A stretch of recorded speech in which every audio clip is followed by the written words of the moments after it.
मणिपुर की महिलाओं के अलावा देश में आदिवासियों के साथ अत्याचार के विरोध में राजगढ़ कस्बे में रैली निकाली गई। आदिवासी सेवा संस्थान और डॉक्टर अंबेडकर समिति ने यहां रोष यात्रा निकाली।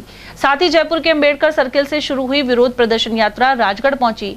इस यात्रा में पैदल चलने वाली सीकर निवासी सोनिया मीणा, बांसवाड़ा की भगवती भील और मध्य प्रदेश की साधना उइके का कस्बे के गंगाबाग चौराहे पर स्वागत हुआ। यह पैदल यात्रा 9 अगस्त को दिल्ली के जंतर मंतर पर पहुंचकर संपन्न होगी। नारी एकता जिंदाबाद जिंदाबाद जिंदाबाद। जय जय जय जय जय भीम, जय भीम जय भीम, जय जय जय जय जय भीम, जय भीम जय भीम। देश की तमाम राज्यों के शासन प्रशासन से और खास करके केंद्र सरकार से कि आखिर क्यों जब महिला हिंसा होती है, आदिवासी हिंसा होती है या एससी के हमारे किसी भी भाई के साथ हिंसा होती है तो सरकारें ये देखती है कि उस राज्य में कौन सी सरकार है और किस अपराधी का संबंध किस पार्टी से है। ये पार्टी पॉलिटिक्स, धर्म, जात पात सब देखना बंद करो, अपराधियों को सजा देना शुरू करो। जब तक किसी बलात्कारी को या बड़े अपराधी को सरेआम बीच चौराहे पर नहीं लटकाया जाएगा तब तक ऐसे निरंतर अपराध बढ़ते जाएंगे। पहले तो फिर भी कम था, आज तो एक एक न्यूज़पेपर में 10-10 बलात्कार के कांड आते हैं और इतना भयंकर बलात्कार आता है कि माँ बाप अपनी बेटी का अंतिम संस्कार हाथ में पकड़ के नहीं कर पाते हैं। इस देश की स्थिति इसलिए हुई है क्योंकि सरकारें अपने अपने राजनीतिक दल के अपराधी को बचा लेती है। ये अपने राजनीतिक दल के अपराधी को बचाना बंद करो। जो हमारी जो यात्रा है वो है भारतीय महिलाओं की सुरक्षा पर सवाल यात्रा।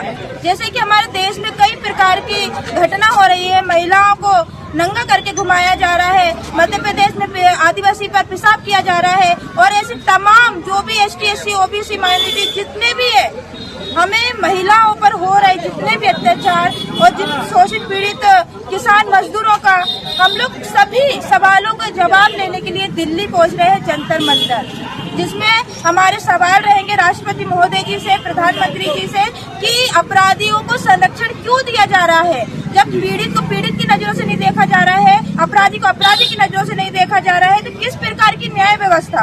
तो ये सवाल के लिए हम लोग दिल्ली जंतर मंतर पहुंच रहे हैं। ये यात्रा अभी कहाँ से शुरू हुई है? ये यात्रा जयपुर से 30 जुलाई को शुरू हुई है और आज हम लोग यहाँ पर आए हैं राजगढ़ में जी। समाप्त होगी। हम लोग इसलिए इस यात्रा पर निकले हैं क्योंकि आज पूरे देश में चाहे कोई भी राज्य हो, हर राज्य में महिलाएं सुरक्षित हैं, घरों में महिलाएं सुरक्षित है, स्कूल कॉलेज में हो, चाहे ये हॉस्टल हो, ससुराल हो, कहीं भी महिलाएं कोई सुरक्षित नहीं है। महिलाओं के साथ में आए दिन बलात्कार जैसी घटनाएं होती रहती हैं। अभी हाल ही में भीलवाड़ा जिले में एक गुज्जर समाज की बेटी के साथ में गैंगरेप किया गया और उसे जलती भट्टी में जिंदा झोंक दिया गया। ऐसी घटनाएं अमानवीय हैं। बहन बेटियों पर ये जिस तरीके से घटनाएं हो रही हैं, जब दो समुदायों की लड़ाई होती है और जब जब चुनाव आते हैं तो हिंदू मुस्लिम के नाम पे सरकारें दंगा भड़का के और महिलाओं को टारगेट करती हैं। इसमें महिला होने का क्या कसूर है कि मतलब जब भी किसी जाति समुदाय की बात आती है, किसी धर्म की बात आती है, जब भी चुनाव की बात आती है तो सिर्फ महिलाओं को टारगेट किया जाता है। हम शासन प्रशासन से ये सवाल पूछना चाहते हैं कि आखिर महिलाओं की सुरक्षा के क्या बंदोबस्त किए हैं आपने? क्यों अपराधियों को संरक्षण दिया जाता है? क्यों पीड़ित को इतना परेशान कर दिया जाता है, उसको इतना डिप्रेशन में ला दिया जाता है कि वो सुसाइड कर लेता है? आखिर ये न्याय व्यवस्था कहाँ और कैसे खत्म होगी? क्या अब भी आप हमारी सुरक्षा की कोई बड़ी बड़ी बातें करेंगे? बेटी बचाओ बेटी पढ़ाओ जैसे आप नारे देते हैं, महिला सशक्तिकरण की आप बात करते हैं।